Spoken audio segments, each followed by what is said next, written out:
Ruth Ann here with part 2 of my haul. These are scents that I bought myself prior to Christmas, and then I'm going to do another video maybe tomorrow that are the fragrances that I received as gifts for Christmas. So my first one, as you can see here, is Skin Musk. It's funny, this kind of throwback packaging. This I have owned several times before. It's a very well-known fragrance to me. It's probably been quite a while, though, since I bought it. Skin Musk is a really good fragrance. It's a very warm yellow musk. It's very pretty. I believe it goes back to the 70s. It was a relatively popular scent back then when I was in high school, junior high. This is the perfume oil, and it's been a long time since I've actually had the perfume oil. What I usually use is the spray, right? So you can see I've already gone through about half of this one. This one I probably bought a year ago. And I'll go through one of these probably once a year, once every other year. I really recommend this fragrance. It's very inexpensive. It's a warm yellow musk. It basically smells like clean skin. Thus the name Skin Musk, right? This isn't rocket science. Very inexpensive, smells really nice. If you really aren't into perfume and you really just want to smell nice, but you don't want to spend a lot of money, and you don't want to smell like perfume, I would highly recommend this. Because, like I said, you will smell really nice, and you will not disrupt other people around you. You could wear this and anyone more than 6 inches away from you will not smell it. And if they do get into your personal space, you will just smell really nice. They smell the same, except for the Skin Musk lasts longer. I would say the spray, the cologne spray, lasts about 4 hours on my skin.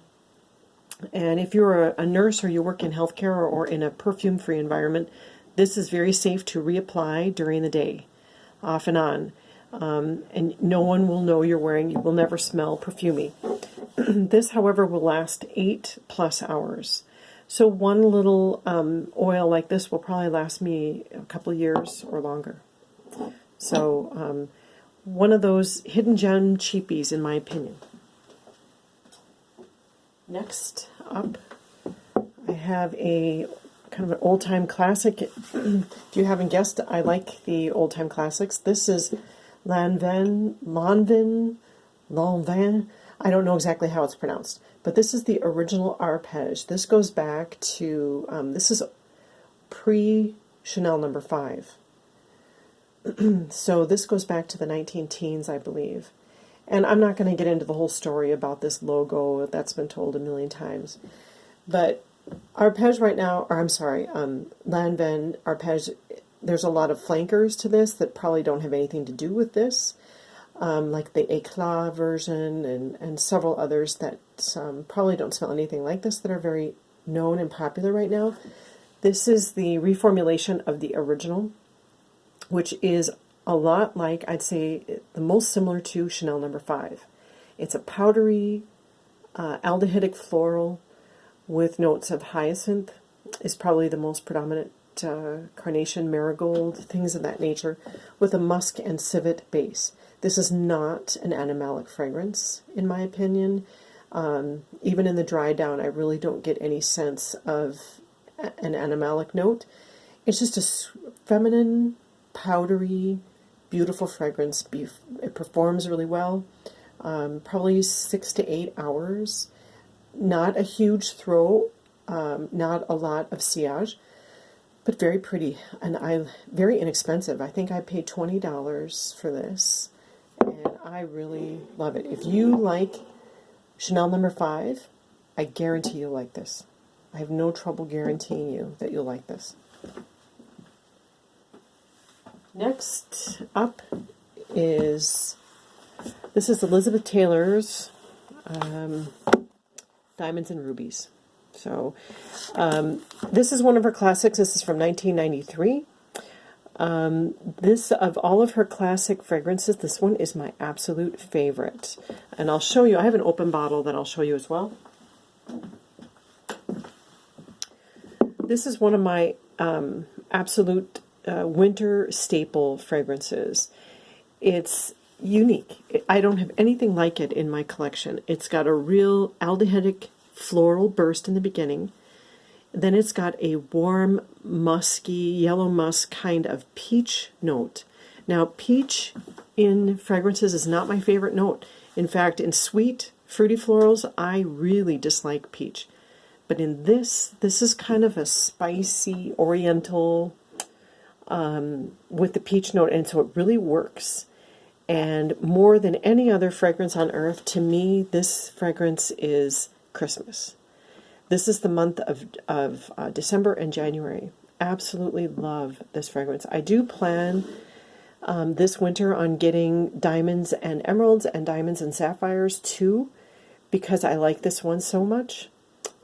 So if you like spicy orientals with a peach note, I highly recommend this fragrance. Not expensive. Performs like crazy. This will last 8 to 10 hours, I'm not kidding, on me. And it is, $25 or less. So it's amazing if you really want a performing, impressive perfume. Sometimes you got to go with something that's a bit older. And then I have one more. Okay, this one, of course, I don't only like the oldies and the classics. I do like a lot of modern, sweet, fruity, floral fragrances. Even though I am in my early 50s, I love Britney Spears fantasy perfumes. This is my favorite one of all of hers. Most of the fantasy range I really like. This one is by far my favorite. Such a beautiful bottle. I love this red glass with the sparklies. Reminds me of Samsara, of course, about the same color.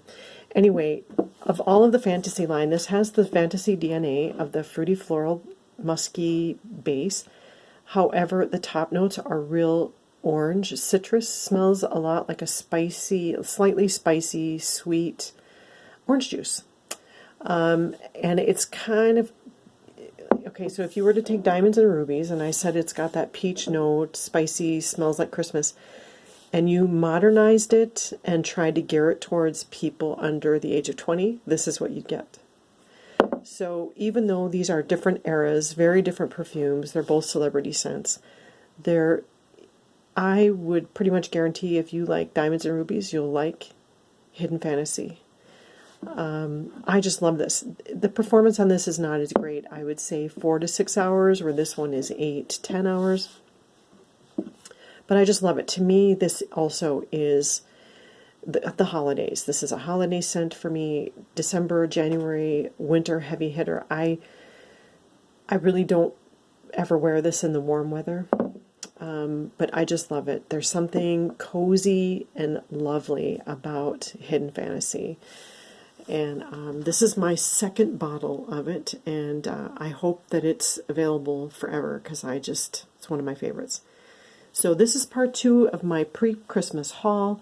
I will be back with my Christmas presents, hopefully tomorrow. Thank you for watching, and we'll see you on the next one.